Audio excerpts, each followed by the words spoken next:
Good morning, Vanilla. My name is Bhargavi. I am studying first year RM. Munga ISKCON Devalayam variki namaskaram. Hare Krishna, Krishna Krishna, Hare Hare. Electrician competition. ఈ competition పెట్టినందుకు చాలా thanks. ఎందుకంటే ఈ పర్యావరణ కాలుష్యం గురించి అందరికీ అవగాహన కల్పిస్తున్నందుకు. ఇవాళ నేను చెప్పబోయే topic air, water and soil pollution. First of all air pollution. గాలి కాలుష్యం అనేది ఈ మధ్యకాలంలో చాలా ఎక్కువగా ఉంది. ఎందుకంటే ప్రతి ఇళ్లలో 3-4 బైక్స్, కార్స్ ఇలా చాలా వాహనాలు వాడటం వల్ల వాటి నుంచి వచ్చే పొగ ద్వారా గాలి కాలుష్యం అవుతుంది. ఇంకా మరెన్నో విధాలుగా గాలి కాలుష్యం అవుతుంది. చెట్లను పెంచకపోవడం వల్ల కూడా గాలి కాలుష్యం అవుతుంది. ఇంకా సిటీస్లలో చూస్తే చెట్లు అనేది కంటికి కూడా కనిపించడం లేదు ఈ కాలంలో. అదే పల్లెటూళ్ళలో పూర్వకాలం ఎక్కడ చూసినా పచ్చదనం, ఎక్కడ చూసినా చెట్లు, ఇలా పల్లెటూళ్ళలో ఉండే వాళ్ళు స్వచ్ఛమైన గాలిని పీల్చుకొని ఆరోగ్యంగా ఉండేవారు. కానీ ఇప్పుడు చూస్తే భూమి ఎక్కడ పోతుందో అని ఉన్న చెట్లను కూడా నరికేస్తున్నారు. అలా నరికేయడం వల్ల గాలి అనేది ఇంకా తగ్గిపోయి గాలి కాలుష్యం ఇంకా పెరుగుతుంది. ఇలాగే మనం ఇంకా ఈ కాలంలోనే ఇలా ఉన్నట్టే ఇంకా ఫ్యూచర్లో అసలు స్వచ్ఛమైన గాలి పీల్చాలంటే ఎక్కడికి వెళ్ళాలో కూడా తెలియదు. కాబట్టి మన చుట్టూ ఉన్న పరిసరాలను పరిశుభ్రంగా ఉంచుకోవాలి. ప్రతి ఒక్కరి ఇంటి ముందర లేదా పక్కన చెట్లను నాటండి. ప్రతిరోజు లేవగానే స్వచ్ఛమైన గాలిని పీల్చుకుంటే అందరూ ఆరోగ్యంగా ఉంటారు. కాబట్టి ఇలా ప్రతి ఒక్కరూ చెట్లను నాటితే మనం ఈ గాలి కాలుష్యాన్ని తగ్గించవచ్చు. Next water pollution. నీరు కాలుష్యం అనేది ఈ మధ్యకాలంలో చాలా ఎక్కువగా ఉంది. నీరు కాలుష్యం కావడానికి ముఖ్య కారణం ప్లాస్టిక్ పదార్థాలను మనం వాడి ఎక్కడ పడితే అక్కడ వేయడాన్ని, అవి వాటర్లోకి చేరడం వల్ల ప్లాస్టిక్ అనేది వాటర్లోకి చేరడం వల్ల నీటి కాలుష్యం జరుగుతుంది. నీటి కాలుష్యం అనేది చాలా మంది ఎక్కువగా చేస్తున్నారు. కొన్ని రాష్ట్రాలలో కానీ విలేజెస్లలో కానీ వాటర్ తెచ్చుకోవడానికి కొన్ని 100 కిలోమీటర్స్ వెళ్ళాల్సి వస్తుంది.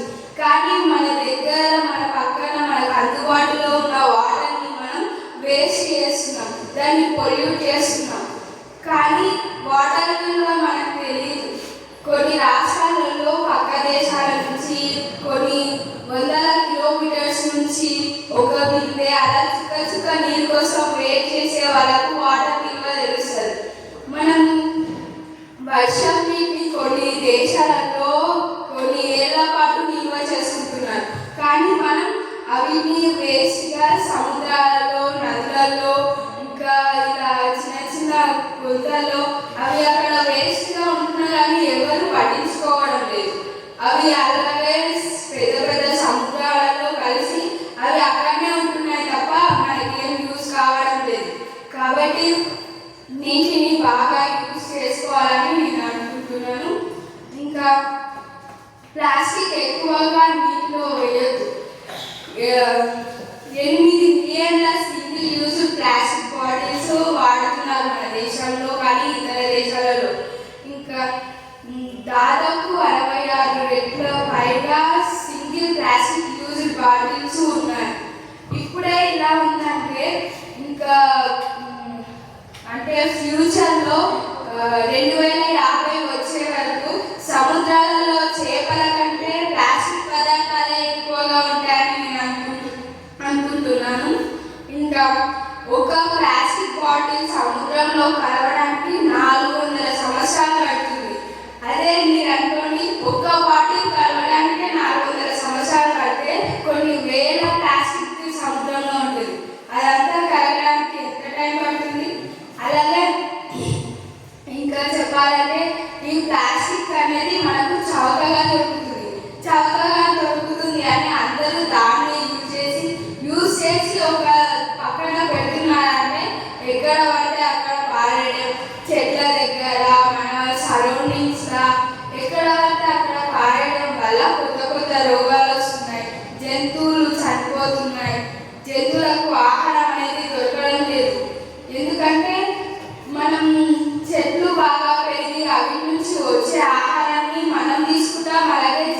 కూడా అవసరపడుతుంది.